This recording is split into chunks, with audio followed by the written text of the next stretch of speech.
Trauma permeates our thoughts, behaviors, and emotions, shaping our responses to the world around us. But the question of healing remains: can someone truly overcome their trauma? Welcome to Normalize the Conversation. I'm your host, Francesca Reicheter, and today I'm joined by author, psychiatrist, therapist, and trauma specialist, Dr. Frank Anderson. In this episode, we're diving into the intricacies of trauma and its lasting effects, unpacking the distinction between trauma and PTSD, the role of forgiveness in the healing process, and the reality that past traumas can resurface even after we've made progress. Join us as we navigate the complexities of trauma, the journey of healing and resilience, and the path to reclaiming our lives. Frank, thank you so much for joining me today. I am very excited for our conversation, but before we begin, I just want to check in. How are you really? How am I really? I am excited and overwhelmed. That's what I would say. I am, there is so much going on in my life right now. And even too much of a good thing is overwhelming. That's what I would say. Like, my world is exploding right now and it's so wonderful, but it's so full, right? And so I'm having trouble sleeping a little bit. I'm like boom, boom, boom, from one thing to the next, one thing to the next. So it's interesting to like have a history of being overwhelmed by overwhelming things and now to be overwhelmed by wonderful things. So it's an interesting paradox, which I'm sure we'll dive into during our conversation. But thanks for asking. Of course, it's so funny to me that no one talks about how overwhelming it can be when things are really good and there's so much happening and it's something you've been waiting for and you're so excited for. And then it's like, oh my goodness, I still can't catch my breath.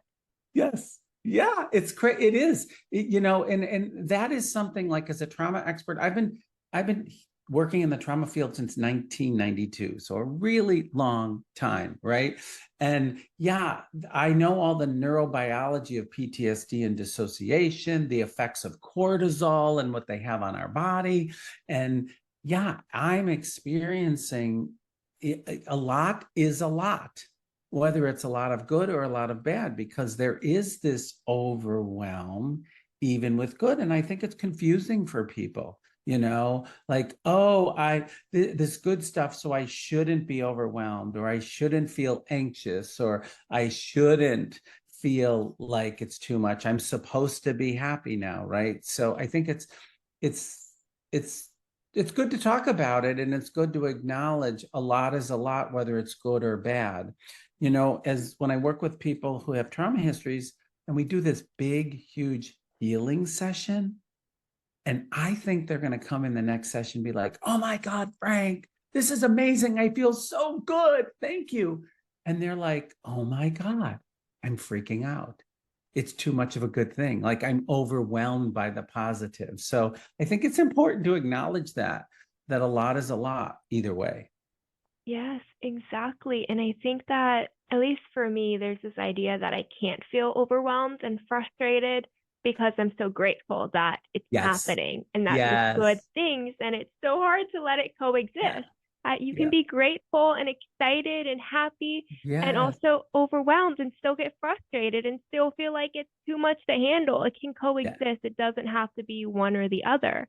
And Right. that's something I'm learning to allow. That's beautiful. Yeah, because I am grateful. Like, there is a lot of wonderful things going on in my life. It's where it's like, careful what you ask for. Like, the more you put out there and then the more you receive. Yeah, it's fantastic. It's good. This reminds me, I don't know, for some of the listeners, some people, this happens with divorce too. Like, I know this is a weird association, but sometimes when people are like, oh my gosh, I've gotten out of a really difficult relationship, and part of me wants to say congratulations, or like, oh, I'm so sorry, right? But like, that's the same thing. Like, when you're in a dysfunctional relationship and you're in it and you're overwhelmed and it feels hard and difficult, when you actually get out of something like that, right?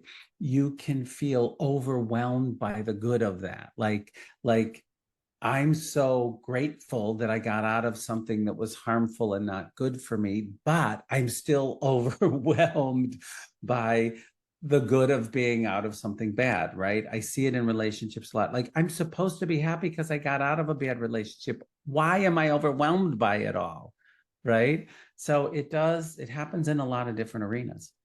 Yeah, and change can be scary and overwhelming in Yeah. itself. Yes, totally. That's right. Yeah, And I think about change versus familiar. yeah, People are more comfortable and familiar, whether it's positive or negative, because change leads more to unknown and uncertainty, which is anxiety provoking, right? Familiar and change. yes, and that moment where reminds me of the Barbie movie where it's like Yeah, you can great. I adjust love our it, associations right now. That's great. Tell me right? about the Barbie movie, Fran. It's like making that choice. Do you want to stay with where you're at, or do you want Yeah, to make a big change that could be yeah. amazing and awesome, or Yes. it could not go as well as you imagine and hope? And it's making that leap and knowing that it's going to be scary and overwhelming and frustrating and amazing and beautiful, and all of that is okay. Yeah, I love Now it. I thinking love about it. the And movie. I love it. And it is the transition. Like, one of the things I'm aware of is exactly that transition is where there's more activation and there's more uncertainty, and it's scarier because when you move through the change, you're like, oh my goodness, of course, this is where I belong. This feels right. Like, you can get to that place of feeling good about something that has changed, but the transition in and of itself is loaded with fear and uncertainty and overwhelm, even if it's a positive change. So you get there, you can get there, but um yeah, it's hard to make a big change. That's something that's coming up with me right now, from all the stuff that's going on. I have this memoir that's coming out May 7th. Like, I'm really in this ramp up for this memoir, and talk about scary and overwhelming and exciting.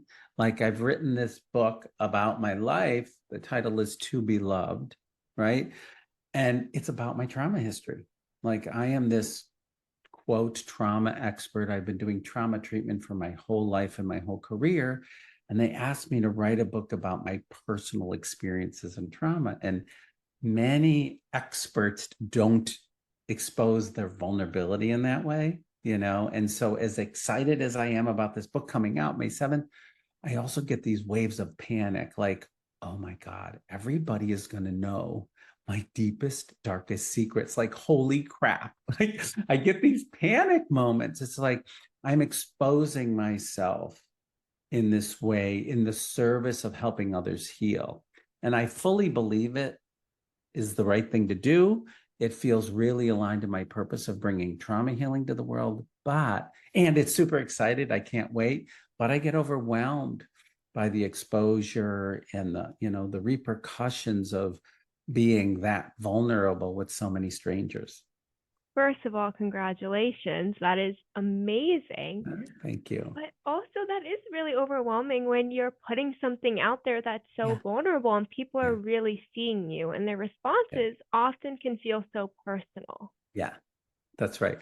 Well, in this memoir, it was, for some reason, it was important. Like, I've been teaching to trauma treatment to therapists for many, many years. And the publisher was like, Frank, you have a story to tell that can help a lot of people. Please tell your story. So I was like, okay, fine. I am open and willing to do that. um, the thing that I got when I started writing it, first of all, it's so therapeutic to write about your life in that way, different than any therapy. It's like I'm doing a course called Write to Heal, WRITE, because it's so valuable to do that. But the thing that I would say that I kept coming up against and it was like a message, Fran. It was like, let people know of the ways you've been hurt and the ways you've hurt others. Like, that was an important part of this memoir. It was not like, oh, poor Frank, he's a victim. Like, we've heard enough of that. And that's true, but it's not the only side of the story. Anybody who's been hurt internalizes harmful energy because you're the recipient of it. So we all can hurt or hurt others. And that was an important part of this memoir, to write the range, because everybody has that. And so that's part of the scariness around, is like, oh my goodness, I'm going to not only talk about the vulnerabilities of the way I've been violated, I'm going to also talk about the ways I've hurt other people. And that felt important and scary. That is so powerful because it's so true. A lot of times Right. when we're hurting, we may unintentionally hurt others. Right. And to Right. own up to the fact that that's happened is, I mean, it's human. It's Yes. human. Yes. But a Yeah. lot of times we want to only talk about what hurt us and not take that personal responsibility and awareness of, I've also made mistakes. And as Yes. humans, it's okay to make mistakes, but I'm healing and learning so that I don't continue to treat Right. people the way I was treated and didn't want to be treated. Yeah, that's right. That's right. And I think that's a big message. I'm not sure. I love the way you're responding to it, right? That's my hope. I'm not sure that the world is going to respond that way. It's like, the heck with that. People want to stay in the victim perpetrator mode, right? I'm the victim, they're the perpetrator, right? I'm the good, they're the bad. I think there's a lot of culture in society that holds that all or nothing view, but I'm trying to change the conversation a little bit here. Like, wait a minute, aren't we all both? Like, if we really think about it, if we're really honest, aren't we all both? And for me, that's the real inroads to healing, is when we can acknowledge the both of all of us. Because then, I'm not going to just blame, like, I can have more compassion for what you did to me if I can own what I've done to others, right? Or even what I've done to myself as a result of what happened to me too, right? So I think it's a big piece of this memoir, To Be Loved. Yes, that is, it's amazing, because I always say, like, I'm the villain in someone else's story. And that is Yes. terrible to think about, because I would never Yeah. want to be the villain in someone Right. else's story.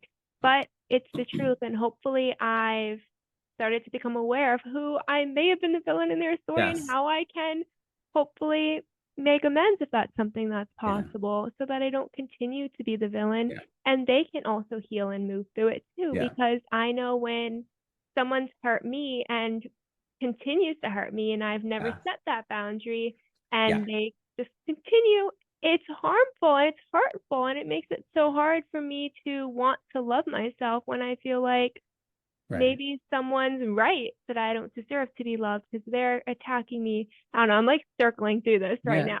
now, rambling. But I always want to make sure that I'm hopefully honest on mistakes I've made and trying to do what I can, whether it's being able to make amends with them personally, or just make that change so in the future I don't cause that same pain to someone else.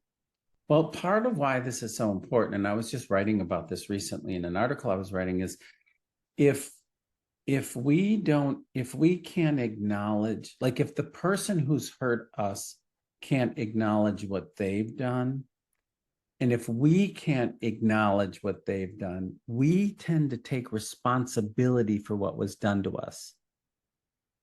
Okay? So if you're going to say, you're no good, Frank, you're worthless, you're bad, and if I don't take responsibility for that, you're going to say, oh, I must be bad, I must be wrong, right? So we take responsibility for what was done to us if the other person doesn't, right? And that cycle continues. So if I can say, hey, this was done to me and that was harmful, and hey, I've done this and this was harmful. Like, we want to take responsibility for what we do and give the other person responsibility for what they've done to us.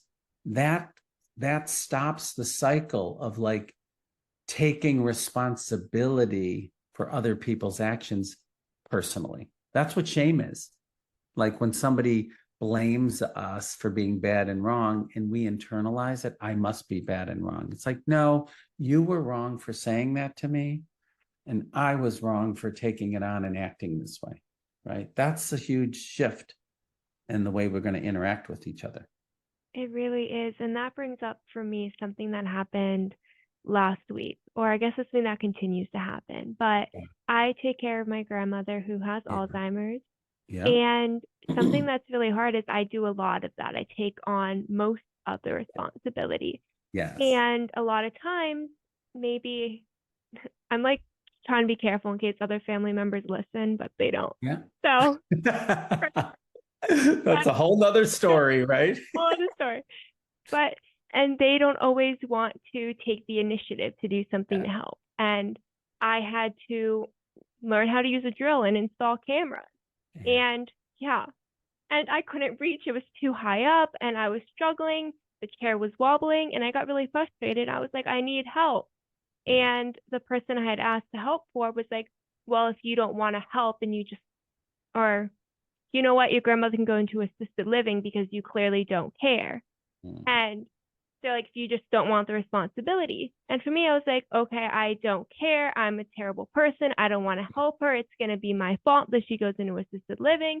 Yeah. Instead of, oh my goodness, I am in my mid 20s flying across the country so that I can take care of my grandmother and be a student. So hopefully keep her from going into assisted living as long as I can. But I'm not acknowledging any of the good things. I'm just internalizing everything that I could be doing wrong, which is in this situation, in this very specific situation, Yes. didn't do anything wrong. I asked for help. And that That's should right. never be something that you're punished for. But back Right. to what you said, it's when someone treats us that way, it's so easy to just internalize and be like, it must be me, when That's right. they're probably just maybe feeling a little guilty for not being able to do it. Yes. Exactly, exactly. And that is that differentiation that's super important. Kids don't have the capacity to do this with their parents, because if you're growing up in a family, kids are dependent on their parents for survival. So kids, it's too hard for kids to say, hey, wait a minute, like that's your issue. This is mine. Like kids can't do that. Kids need their parents for survival. And so kids say, oh, if they say it, the people with the power, then it must be true and it must be my fault, right? That's how it happens. That's how we internalize things. When the people in power don't take responsibility for their piece, we tend to take responsibility. It must be me. I'm bad and wrong, because they're not saying, hey, I should have never said that. That was my fault. I'm feeling guilty, so I'm projecting this onto you. You see what I'm saying? So when people don't take responsibility for their piece, we tend to take responsibility for it. And it's a distortion of responsibility and perpetuates the trauma cycle, really. Yeah, I grew up, I'm bad and wrong. Like, this is what I was the recipient of a lot of physical and verbal abuse, as I talk about in the memoir. And, I kept feeling it's my fault. I'm bad and I'm wrong. I was sent to therapy when I was 6 years old, right? Which I talk about in the book. And so it was like, I'm clearly a problem. There's clearly something wrong with me that needs to be fixed. Nobody told me what it was, right? So I just went to this like shameful therapy, didn't know why. And nobody explained, hey, this is what's going on. This is what we're struggling with. I didn't learn that till years later. So it's like, I'm bad and wrong. That's what we do. it's heartbreaking that that's the cycle and then it continues, right? So then if we never heal from that, we never learn and heal and become aware, then we may project it onto our kids and then they'll do it to their kids. And it's just this never ending cycle of someone who just needed self-love early on. Yeah. It's transgenerational trauma. That's really what it is, right? It's like, and there are ways to, like, this part of the book is like, there are ways to break the cycle. Like, that's what I want people to know. Like, what you're doing is kind of breaking the cycle. Like, you're stepping outside and you're doing it differently, right? And that's the message for the book, is like, hey, yes, this stuff can be thrust upon us. We can internalize it as, I'm bad and I'm wrong. It must be me. And there's a way to heal from it. There's a way to release what's not yours, doesn't belong to you, right? And there's a way to take responsibility for what is yours, right? And that's the way we can break the cycle. I have this thing like, break the trauma cycle, break the trauma cycle. That's That's doable. Like, I want people to know you don't have to just keep perpetuating it. Yeah, you really don't. I'm excited for your memoir to come out. That's Right. So this episode will probably come out just after it comes out. So Yeah. anyone listening, check it out. I can't wait to check it out. But Beautiful. we're talking so much about trauma, and you're a trauma Yes. expert, that I don't think a lot of people know what trauma is or the difference Yes. between trauma and PTSD. So could you talk a little bit more about that? Yeah, it's a great question. And it's an important question because people throw around trauma and PTSD as if they're interchangeable. And they're not, in my experience. Like, trauma is what happens to you. PTSD is a response to the trauma. And I think about something like PTSD are the symptoms that develop as a result of the trauma. Trauma is an overwhelming event that happens to you. And I think about intensity, frequency, and duration when I think about trauma. Like, what is the intensity of the experience? What is the frequency? How often does it last? How often does it happen? And what's the duration? How long does it last? So I'm always looking at intensity, frequency, and duration when I'm thinking about somebody experiencing an overwhelming event, being bullied on a playground, having a car accident, being in a domestically abusive relationship, or growing up in a dysfunctional family. You've got to think about those things when you're thinking about the trauma. And the greater the intensity, the increase the frequency, and the longer the duration, the worse the outcomes are.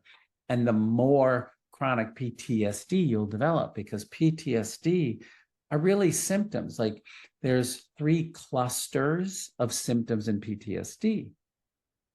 Cluster A is like re-experiencing and re-intrusive images. So if you go through something overwhelming, you can have intrusive images and a re-experiencing of the traumatic event. It happens with school shootings and things like that, right? The second cluster is, because we're so overwhelmed, it's numbing, avoiding, and disconnecting. Some people get freaked out and have panic attacks. Other people get numb, detached, and disconnected. That's the second cluster of PTSD. The third cluster of PTSD is hyperarousal, heart racing, panic attacks, anxiety. So those are the symptoms of PTSD. Those are the symptoms of PTSD that are the result of trauma. Everybody who experiences a trauma doesn't automatically develop PTSD. Sometimes we recover from the trauma without getting PTSD. We know if the symptoms last longer than 30 days, then it's considered PTSD. So it's an important difference, and I'm glad you asked about it. It is a very important difference. Thank you for clarifying. Yes. And also, I wish that this was how PTSD was explained to me in school. I'm doing my master's in clinical psych, and we were talking about PTSD on Tuesday night, and it was not explained this eloquently. I really, really, it makes it make a lot more sense and helps you understand that, first of all, we all have different responses to trauma. And it's not always PTSD, but when it is, it's important to know the warning signs and know that it's okay to seek help. But just because you don't develop PTSD does not mean that your experience is any less valid. Yes, 100%. 100%. Like, that's so important that you say that, because there's a range of responses. There's a spectrum. Like, you can have 3 siblings in a household, and they each respond totally differently to the same event, right? And there's a sensitivity that we have. There's different coping styles that we all develop. Like, everybody's different. So one person is like, hey, no big deal, F you. And another person like totally takes it personally, shuts down, and gets told, develops an eating disorder or substance abuse as a result of it. Like, so you can't compare suffering. You can't compare responses, because everyone's different in the way they respond to the same event. Like you look at school shootings or like any of these global traumas, look at the pandemic. Everybody responded differently to it, right? Some people baked bread. Some people, freaked out. Some people got divorced. Some people, like, there was a whole range of responses to it. So you can't just automatically assume everybody's going to react the same. Yes. And I love what you said about how siblings can respond differently, because I think a lot of times, I'll use me and my brother as an example, that maybe one of us is better at coping than the other. And one of us just doesn't take it as personally. And I think our responses are just so different because we're different people. And it doesn't mean that one of us is experienced it worse than the other. It doesn't mean that one of us is better at managing than the other. I'm sure that those could be true, but it doesn't necessarily mean it's true just because we experience and respond differently. And I think that's so important, because a lot of times we may invalidate one sibling, we might invalidate one family member or one person inside a traumatic experience because their response is so significantly different outward versus inward. Yeah. And people have a tendency to kind of judge the response. Yeah.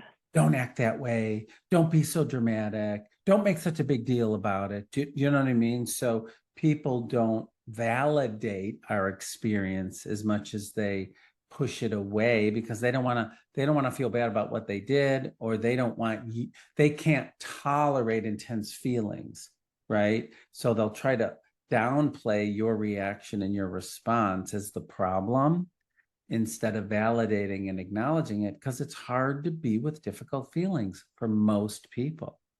Yes. Oh, if one more person tells me don't be dramatic, right? It's just, why are we saying that especially to kids who are experiencing emotions? Why aren't we telling them that it's okay to feel? Let's talk about what you're feeling and how that's impacting you. How can we move through and process this feeling? How can we cope with this feeling? It doesn't have to be just you're being dramatic. It reminds me of when you're younger and like one sibling will hit the other sibling, and then they're like, don't cry. Don't do it, right? Like, don't respond. Just let me treat you how I want to treat you. And then our parents will tell us, don't be dramatic. You're looking for attention. Stop crying. Get over it. And that cycle just perpetuates. And as we get older, we're telling ourselves, don't cry. Just get through it. Don't let anyone know you're being dramatic. You're not trying hard enough. And we are hurting ourselves instead of allowing ourselves space to say, this hurts.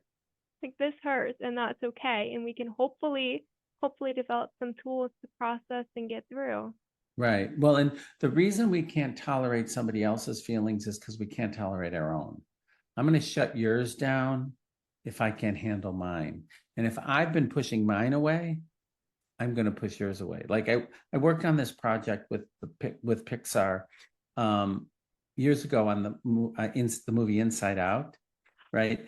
And Inside Out 2 is coming out like in June. I'm so excited about it. Like, there's going to be Inside Out 2 coming out this June, which is great. And it's like Riley, for those of you who saw the movie, she's a teenager now, right? And she's developing all these new emotions because she's a teenager, which is so cool. But the reason I bring it up, what popped into my head was Amy Poehler plays the role of Joy in the Pixar Inside Out. And after she did the movie role, after she played the role of Joy, she's like, oh my God, do you know how many times I've told my kids, don't be sad, don't be sad, don't be sad. Like, it was a game changer for her playing this role, because she's like, we just automatically do it. We don't want to deal with our own feelings. So when we see feelings in somebody else, we're like, don't feel this, don't feel that. You're too much. You're too much. Like, and that's a problem, right? My son, my oldest son, my youngest son, who's 16 now, when we're watching a movie together, he's always looking at me. He's like, you crying yet? You crying yet? Like, as if it's like this big problem, right? And what I say to him is like, do you know how many years of therapy I went to be able to cry like this? Like, you let me cry, and you got to be okay with it, because that's about you, buddy. Like, I am finally able to cry and be okay with it. And I don't need a 16-year-old teenager with his attitude telling me don't cry, don't cry, don't cry. It's kind of funny. I'm like, I grew up with that and I don't need it anymore. So, I'll have my feelings. You can have yours. Right. It's so hard for us to do that. It is, and I love that you have that kind of conversation and Yes. banter with your child, because Yes. it's really showing that it's okay to have It's okay emotions. It's okay to yeah. express them in front of people. You don't have Yes. to hide away to cry. Yes. You can just, and you don't have to tell someone else not to or Not tease to cry. someone for it, because Yeah.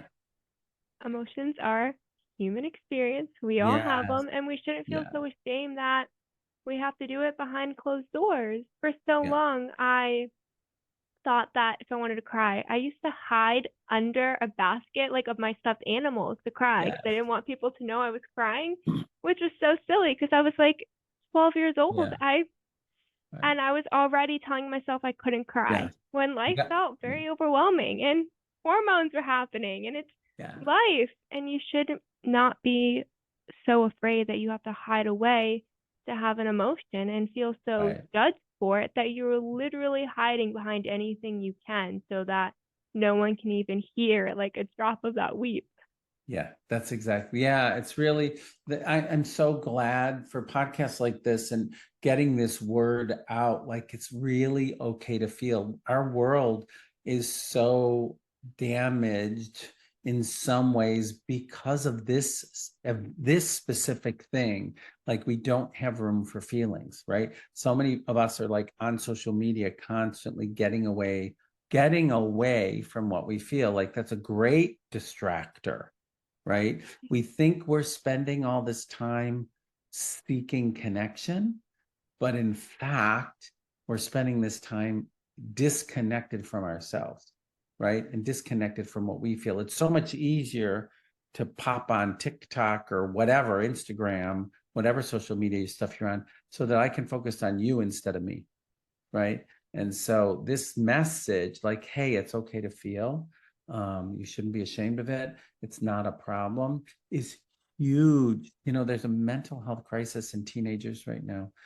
You cannot find an inpatient bed for somebody who's struggling with suicidality as a teen, because there's so much overwhelm and they're using social media to cope and they're not getting the resources they need. So it's super important. Like, it's okay to feel. It is. And I think social media has so much potential. Yes. It really does. But Yeah. unfortunately, we're kind of into this idea that we should follow all the accounts that are exciting and all the people we want to be and idolize in a unrealistic way. Right. And I think for me, for so long, I would just sit on social media and scroll, looking at all these models and wondering why I wasn't 6 foot and 110 pounds and getting brand deals and walking the runway. And like internalizing that about myself and feeling more and more disconnected from who I am, who I want to be, and more consumed by this idea that I'm not good enough just based on genetics. Yeah, that's right. That's right. Yeah. And like you said, it can be used for good and it can be used for harm. And we have to just be aware of that, because there is also a lot of great information out there for people to help people. You know what I mean? So that does exist too. And the problem is it's not really regulated, but if we keep bringing important, helpful content out there, it's going to tip the scales, because there is usefulness in it in a way that's, I think, really good. And it can be used exactly in the way that you're talking about. It's just like comparison, and then I'm less than kind of perspective, right? Yeah, the accounts we follow and the content that's being put out can make all the difference. I learned so much from social media. Yes.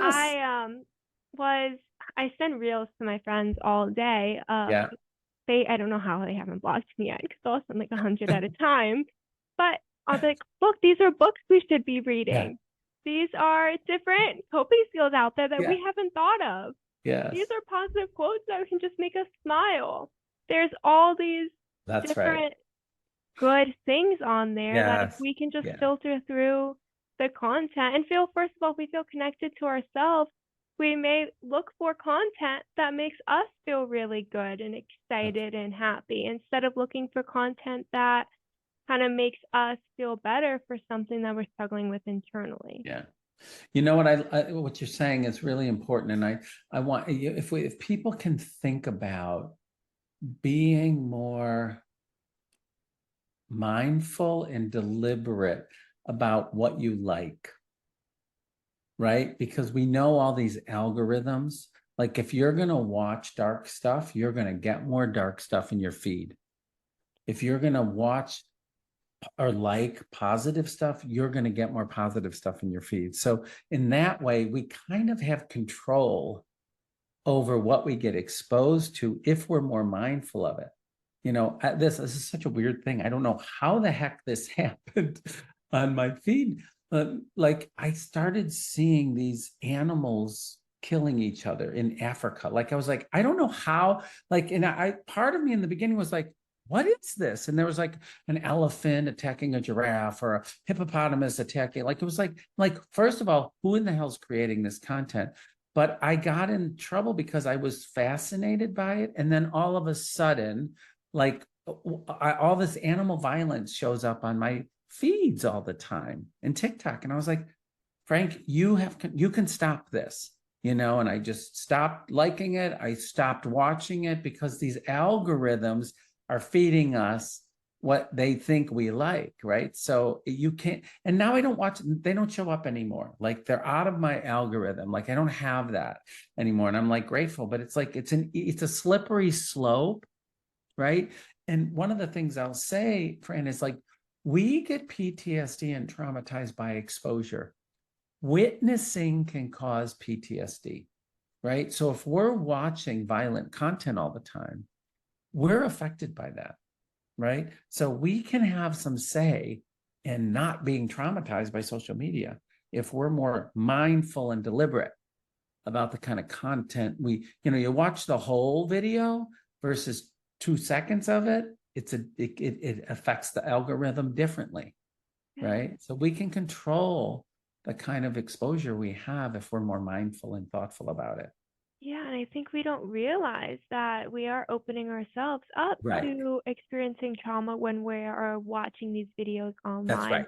We think that that's only something that directly happens to us, but it can be something that happens even to a loved one so close to us. It can be something that happens to us. It could be something that we've seen and we experienced and we watched. It can be, so it does not have to be direct. So if you're watching videos that maybe make you feel unsafe, that make you feel some kind of pain, that aren't making you feel very good, you're opening yourself up to something that you have the control not to sometimes. Sometimes you have the control to close the app. That's right. And it's so important that we pay attention to how everything around us impacts us. That's right. 100%. And I don't think people are aware of this enough. That's one of the things I'm doing also. I'm in a company called Trauma Informed Media. Like I started this company in LA with some producers for the point of bringing accurate trauma informed content to Hollywood. Like, so that people that get exposed to movies and documentaries and stuff like this are getting accurate depictions, and they're not getting traumatized by viewing it, right? So to thoughtfully get this content out in the world that's useful and valuable, not overexposing and traumatizing, right? And so it's been, there's a lot of trauma in Hollywood. And now there's this increased desire to get accurate trauma content out to the world. And I love being a part of the solution instead of the problem. That is amazing. I'm so amazed by you. Every time you talk about something you're doing or have done, I'm just more and more fascinated.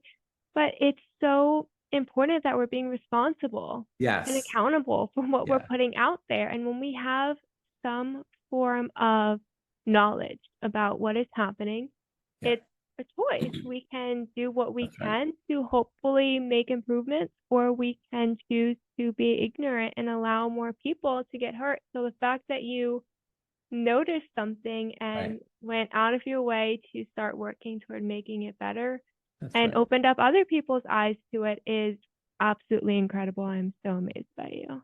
Thank you. Thank you. Awareness is key in that way. You can't do anything. You can't do much about something that you don't have awareness over. Yeah. Right. So if we can bring awareness to more people, then like exactly like you're saying, you have more choice. It doesn't have to happen to you unconsciously. Like you can shift things with awareness. It's super important. Yes, you can. As we are wrapping up, if someone's listening and they're like, you know what, I've experienced some trauma, I'm struggling, what is some advice for maybe something that they can do to get started to working toward their healing journey?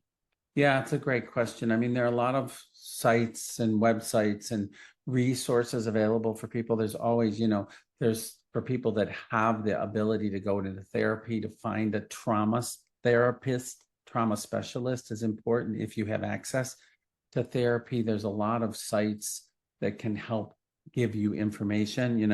Throw one other thing is if I'm not busy enough, I just started this month the Trauma Institute, right, to help provide trauma content for people. It's called traumainstitute.com. And that's a place that the website's going to be open in 2 weeks of resources for people. There are many people out there that are providing resources for people. Education is important, a community to get together of like-minded people to learn where appropriate trauma treatment is or how to just learn about it. And do what you can on your own if you can't afford treatment or have access to it. So I'm trying as best I can collectively to bring this information out to the world. So don't be alone. Like, here's a quote from my second book called Transcending Trauma, is trauma blocks love and connection, and it's love and connection that heals trauma. Thank you so much for listening to Normalize the Conversation. Don't forget to subscribe, rate, and review. This podcast is an initiative of Inspiring My Generation, focusing on normalizing the conversation, bringing education and awareness to the forefront, and amplifying global voices to spark change and hope. Inspiring My Generation is a 501c3 nonprofit organization on a mission towards suicide prevention through awareness, conversation, education, and support. Connect with us on Instagram at Inspiring My Generation and visit our website inspiringmygeneration.org to learn more about our work and how you can make a difference.